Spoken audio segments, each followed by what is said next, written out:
A séance has been held in the great house at Collinwood.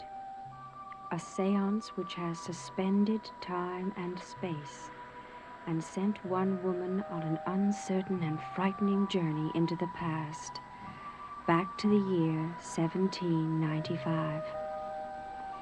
As another day comes to a close, Victoria Winters finds herself closer to being convicted on a charge of witchcraft, for which the penalty is death by hanging.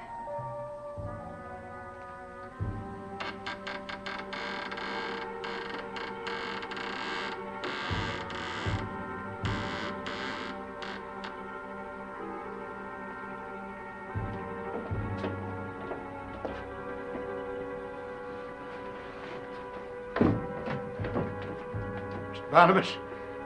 What is it, Ben? Is anything wrong? Aye, it's Miss Winters. The word's out, her trial will be over on Monday, and she'll be convicted. But why? You told me the trial was going well for her. You said that Trask was unable to sway the judges over to his side. Aye, that's the way it was. Until Miss Abigail died. What does Abigail's death have to do with it? Mr. Trask's been saying Miss Abigail was murdered by the witch. Mr. Barnabas, we both know she didn't have anything to do with it. Yes, we both know that. Somebody's got to do something. If they find her guilty, they'll hang her. Mr. Barnabas, she don't deserve to hang for something you did.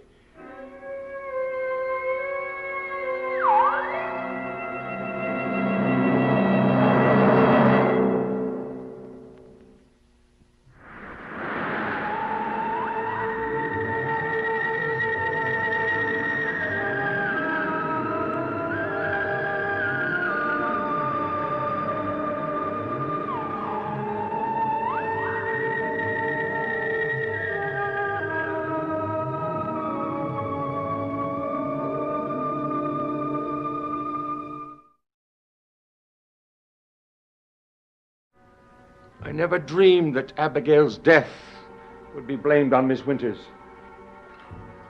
Ben, it isn't possible. What proof has Trask got that she killed Abigail? When did that man ever need proof? In a court of law, he does. What kind of evidence has he been using to convince the judges? He used a snake, that's what he done. What do you mean? He got that Lieutenant Forbes to testify against her. Nathan Forbes testified against Miss Winters? Aye, and lied in his teeth. But why would he lie?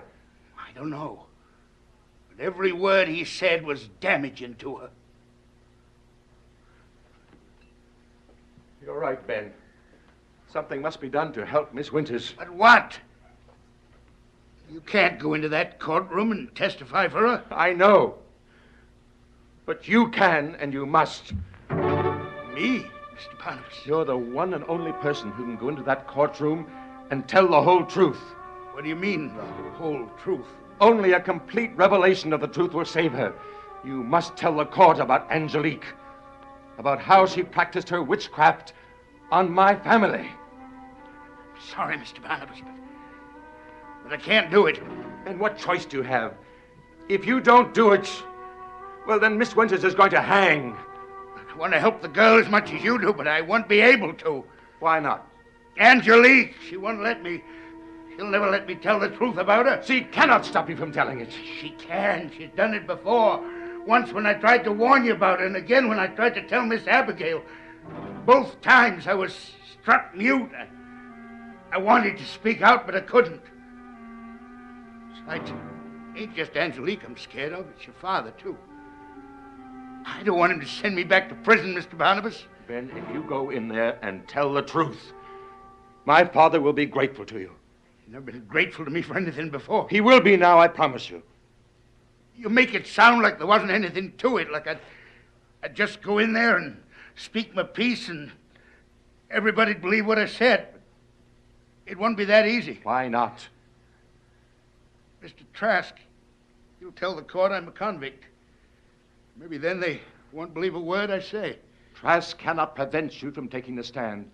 And once you're on the stand, Your story will convince everyone that Miss Winters is innocent. I don't know. Seems to me there's too many things could go wrong. Oh, Ben, you want to help her, don't you? Of course I Then do. You must put aside your fears and your doubts and be there when the court opens tomorrow morning.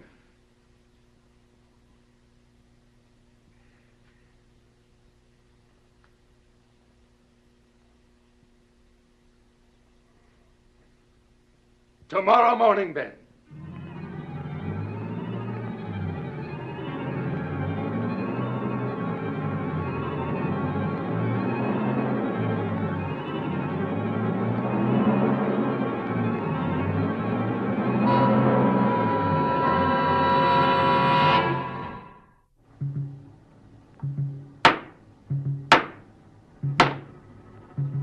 This court is now in session. Trask, you may resume the case for the prosecution. Your Honor, may I first place a motion before the court? What is it, Mr. Bradford? I move that in light of Naomi Collins' testimony this morning, that the testimony of Nathan Forbes be stricken from the record. I object, Just Your a Honor. moment, Mr. Trask. Does the defense have grounds for such a request? Nathan Forbes stated that Miss Winters pledged to kill Abigail Collins. This morning, Naomi Collins, perhaps the most respected woman in this community, testified that he was lying. Mr. Bradford, it was Mrs. Collins' opinion that Lieutenant Forbes was lying. I'm afraid that does not constitute proof. The motion is denied. But, Your Honor, Mr. Bradford, the testimony of both witnesses will stand. You may be assured that the court will weigh them both impartially. Resume the case for the prosecution, Mr. Trask. Your Honor, the prosecution rests its case. Very well. Mr. Bradford, you may begin the case for the defense. Your Honor, I am not fully prepared at this time. You have no witnesses to call? The fact is, sir, I've had a great deal of difficulty getting anyone to testify. Ben.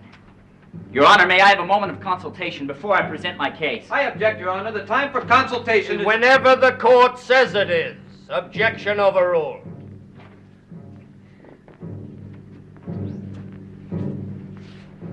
I hope you've changed your mind, Ben. I wasn't going to come, but when I heard they were blaming you for Miss Abigail's death, I couldn't let them do it. Thank you, Ben. I'm so grateful to you for coming here. I got a lot to say. I hope they'll believe it all. I'm sure they will. Your Honor, I call my first witness, Ben Stokes.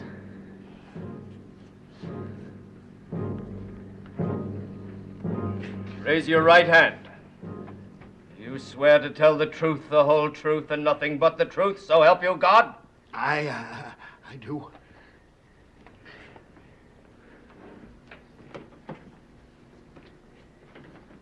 Ben, you know the defendant, Miss Winters. Aye? After she was accused of witchcraft by Abigail Collins and this gentleman, she was forced to hide out from them for several days. During that time, you were one of the few people to protect her.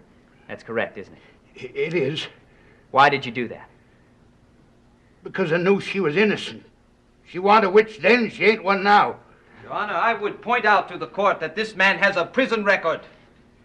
He is under oath, Mr. Trask. He is therefore as qualified to testify as any other witness. Continue, Mr. Bradford. Mr. Stokes, will you tell the court how you know that Miss Winters is not a witch? Because I know who the real witch was. You mean the strange things that have been happening in Collinwood really have been the result of witchcraft? Aye. She even put a spell on me. That's why I could never come forward before. Your Honor, I submit that this man is still under the spell of a witch. You will have ample opportunity to determine that when you cross-examine the witness. Continue, Mr. Bradford. Mr. Stokes, will you tell the court the name of the real witch?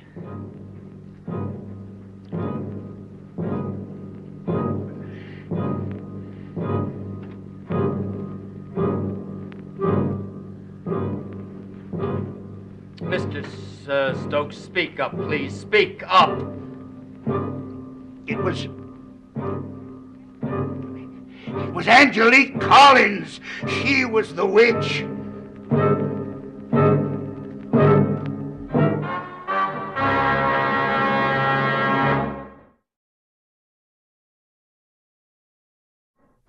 You actually witnessed Angelique performing acts of black magic. Aye.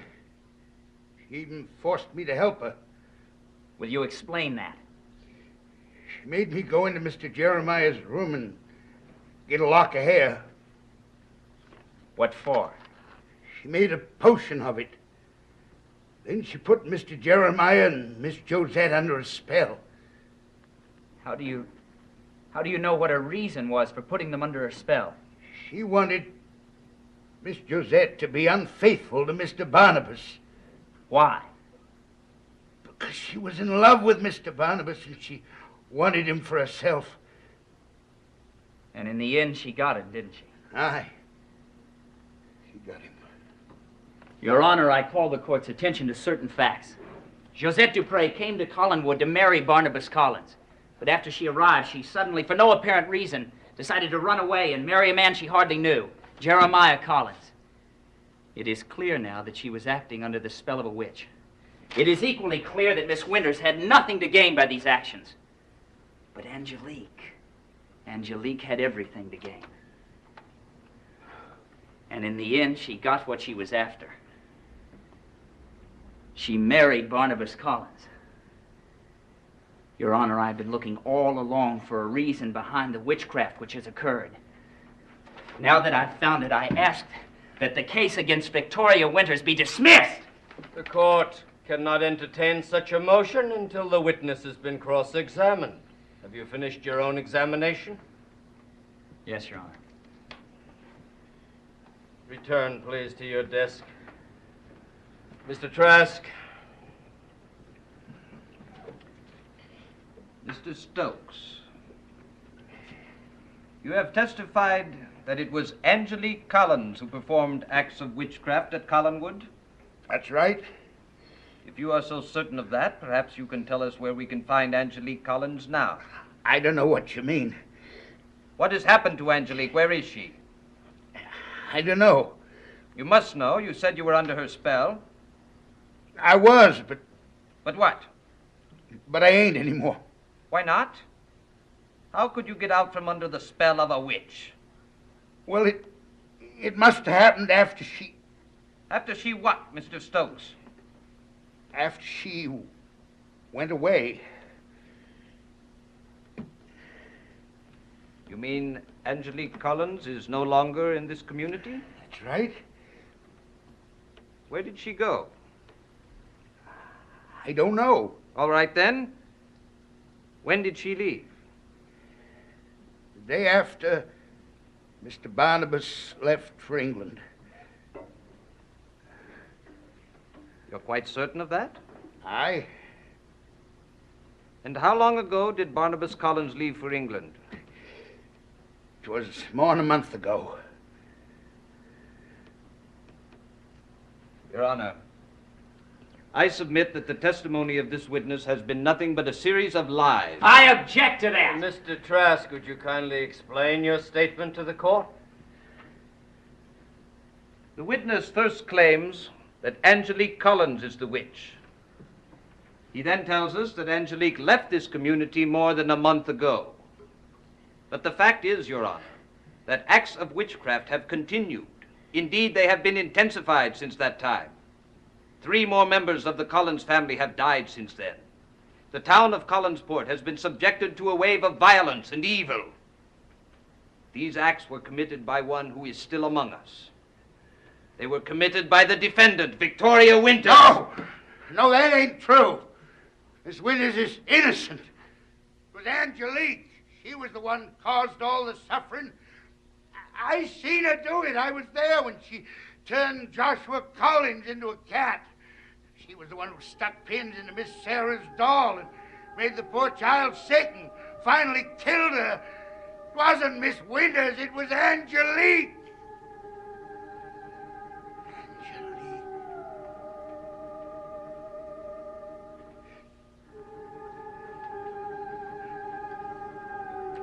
Angelique. Oh, no, it can't be. That woman. That woman's dead!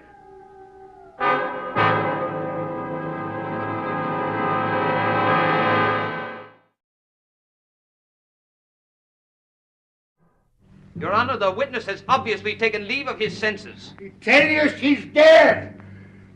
I seen her in the coffin. I buried her in the woods near the cemetery. I move that this man's testimony be stricken from the record. And I demand that he be given a chance to explain! Explain what, Mr. Bradford?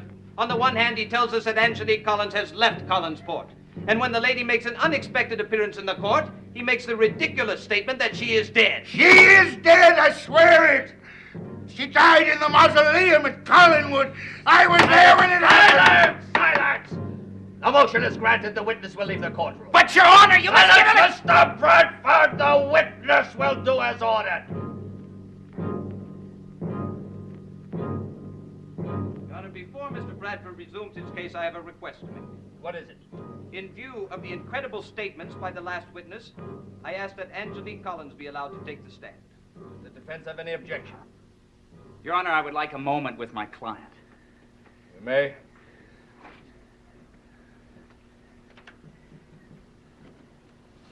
If you don't want her to take the stand, I can object. Peter, it's true. She really is a witch. I'd never thought of it until now. But after hearing what Ben said, there were all sorts of things I didn't pay any attention to at the time that are beginning to make sense. Look, if we don't let her take the stand, it may look bad for you. Well, all right. Your Honor, I have no objection. Angelique Collins, approach the bench. Raise your right hand. Do you swear to tell the truth, the whole truth, and nothing but the truth, so help you God? I do. Mrs. Collins.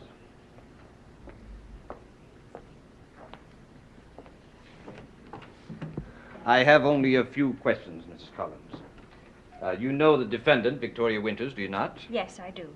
In fact, you were both servants of the Collins family in the old Collins mansion, isn't that right? Yes, it is. What was your opinion of Miss Winters at that time? She always treated me with courtesy and kindness. Did you ever notice any strange behavior on her part? No. Shortly after the Collins family moved into their new home, you married Barnabas Collins and moved into the old house with him, isn't that right? Yes, it is. Were you and Barnabas Collins the only persons living in that house? Well, no. Who else was there? Miss Winters. Why? My husband did not believe that Miss Winters was a witch, and he was protecting her. Didn't it frighten you living in the same house with a witch? Objection! Sustained. Mrs. Collins, do you recall a day during that week when the Collins family called upon me to exorcise the evil spirits from the old house? Yes, I do. Would you please tell the court what happened that day? Well, you came to our house, and you stated that, were there a witch in the house, the ritual you were about to perform would force her to come out.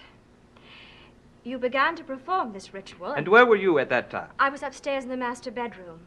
And what did you hear from that room? After a moment, suddenly I heard a scream, and someone was yelling fire. Who was it? It was Miss Winters. She kept screaming that there was a fire in her room. During the rite of exorcism, who was the first and only person to be driven out of the house? Victoria Winters. After Miss Winters was driven from the house, did you go to examine her room? Yes. Did you discover any signs of fire in her room? No. None at all. I have no further questions, Your Honor. Does the defense wish to cross-examine the witness? I have no questions, Your Honor. The witness may step down. The defense may proceed with its case. Call your next witness, Mr. Bradford. Your Honor, I don't have a next witness. Are you resting your case? If it please the court, I would like more time to find additional witnesses. Your Honor, I believe that both sides have had sufficient time to prepare and present their cases. If Mr. Bradford is not ready at this time, I don't think he ever will be. Your opponent's point is well taken, Mr. Bradford. Your Honor, please. I will recess this court until 9 o'clock Monday morning. If you have not come up with additional witnesses by that time, I will call this court into session and we will declare a verdict. Until that time, this court is adjourned.